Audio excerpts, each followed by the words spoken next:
Hello, students, and welcome to this Lumino Tough Enough series. And here I bring a recreated question of May 2026. It's question number two, which was completely based on radioactivity, and this is a criterion A question. So I'm going to walk you through this question. If you have written this paper, if you're someone who has written this paper during this May 2026, please do like and subscribe. And if you are someone who's going to write the e-assessment in 2027, I probably bet you should subscribe this channel, because I'm going to bring a lot of videos like this. And let me tell you, this particular question that you are seeing is it's in the HTML form. It's not the real question, it's in the HTML form. And if you want this question in the HTML form, you'll be finding it. I will tell you where you'll find it at the end of this video, so you can download that and you can work on this question by your own, and you can collect these questions which I'm making for you. Right. Well, let us get into this question.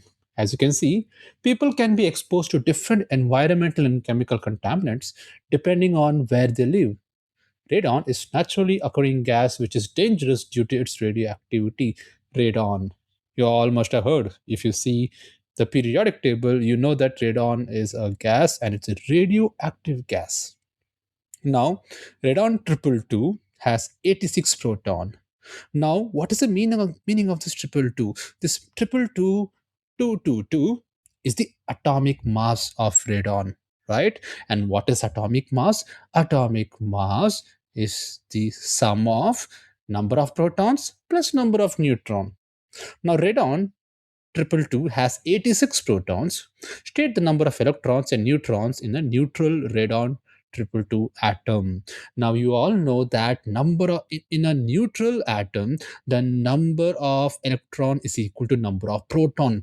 That is how they are neutral, right? An atom is neutral because positive charge and negative charges are balanced.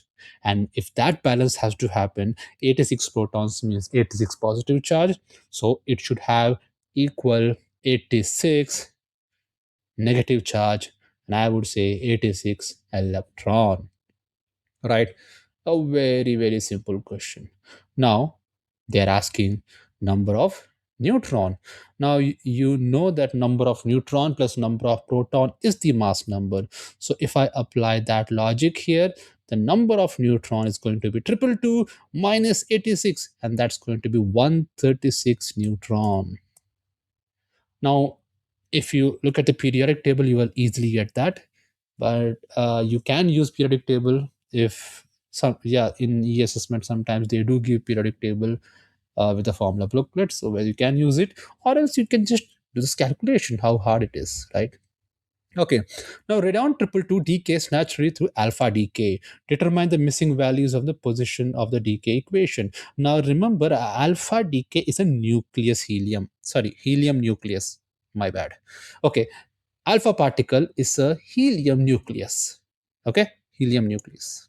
Helium has two protons, and 4 is the mass number of helium, right? Two protons, two neutron it has. So at the bottom you have 2, on the top you have 4.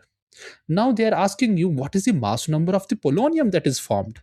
Now you see, your mass number and the atomic number has to balance both the side. Now radon 86 is the atomic number, 84 plus 2. 84 plus 2 is 86. Yeah, it's completely balanced this side. What about this side? Triple two. And what should come here? So something should plus 4 should be triple two, and that's none other than 218. 218 plus 4 is triple two, and that is my answer for this question. So I get the mass number of polonium also. Going to the next question, radon triple two has a half-life of 3.8 days. Select the graph which shows the radioactive decay of 100 atoms of radon triple two and justify the answer. Remember, the half-life is 3.8. Okay, and how much atom I'm starting with? I'm starting with 100 atom. That means if my time starts from 0, if my days start from 0, look here, in my axis my day is starting from 0, my time is starting from 0. Now obviously my amount is starting from 100. Now the starting amount of radon present is 100, and half life is 3.8. That means within 3.8, now understand, the meaning is in 3.8 the 100 will become 50. Understood? In 3.8 days, if I'm starting from 100, it will become 50. Which graph shows it? First of all, A is not possible because you cannot have a straight line, and B is not possible, you cannot have a straight line. If you know how the radioactive decay graph looks, you will understand. If you will understand one thing, is that they are never a straight line. So either answer can be B or C. Now let me see which of the graph approximately gives me half-life around 3.8. Now if you see very closely, and also, yes, and if you look at the part C, you will find that the graph is going on the line, on the x-axis. That is not possible.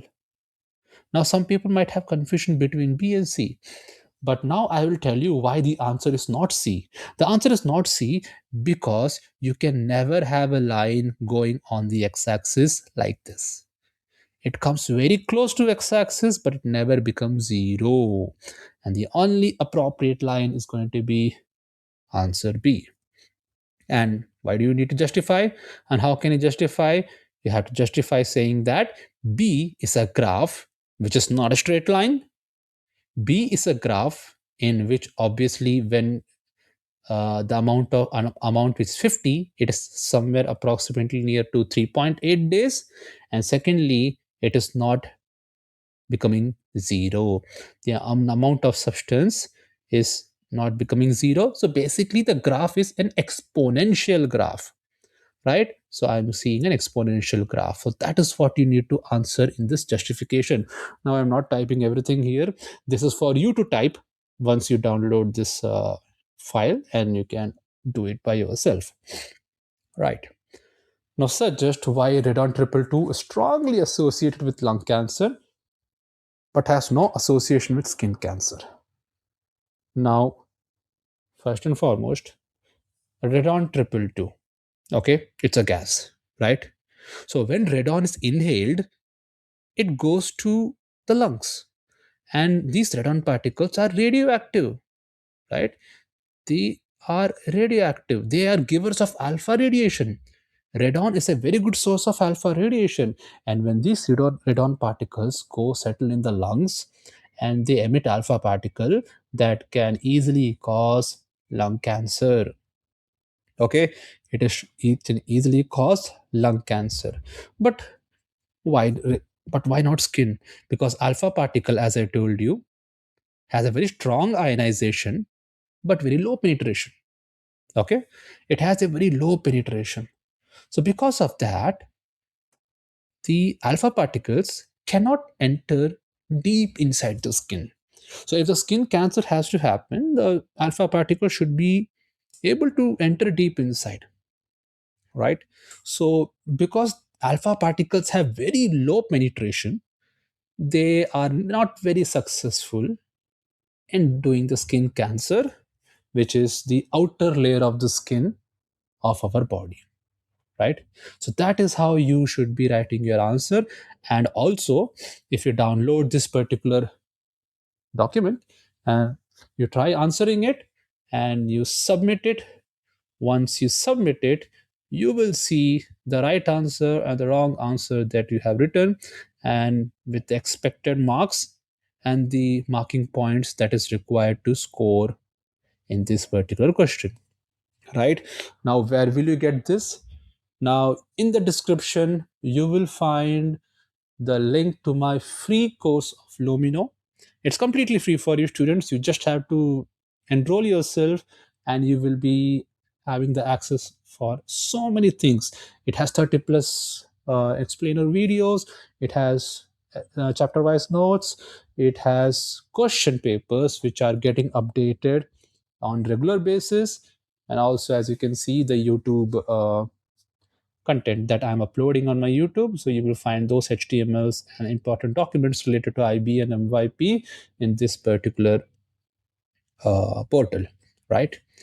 All right. So with that, I will come to the conclusion of this particular video, and please do like and subscribe so that you keep getting more and more knowledge and more information about MYP and IB, and where I select many questions like this to be done and give you these questions also.